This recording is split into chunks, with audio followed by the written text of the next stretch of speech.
So, what's a roguelike? In a nutshell, it's like the Tom Cruise movie Edge of Tomorrow. You fight, you die, you restart from a certain point, over and over again, until you get to bang and beat the final boss. The twist with a roguelike though is that the world changes every time you restart, with a procedurally generated map and random set of enemies. In most cases you will travel between levels or rooms, gain power through temporary upgrades and face off against preset bosses, with a failed attempt resulting in your character going back to the start, losing all accumulated progress.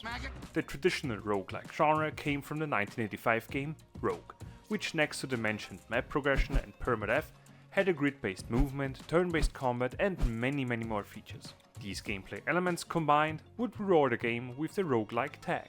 This set of elements was decided upon during a gaming conference in Germany, dubbing it the Berlin Interpretation.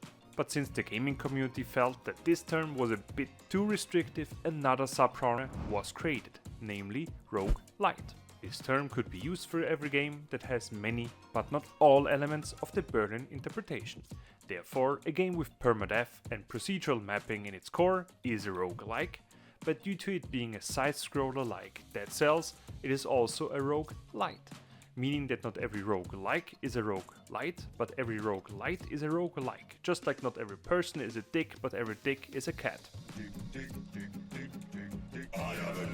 Roguelike versus roguelite seems quite clear. However, over the years, the community's usage of these terms kept on changing. Currently, as far as I could make out, the term roguelike is being used for games with a true permadeath, while roguelite is being used for games giving some form of consistent progression, like Hades does. Although this difference is constantly being debated about, so a somewhat clear difference between two terms changed to a subjective interpretation.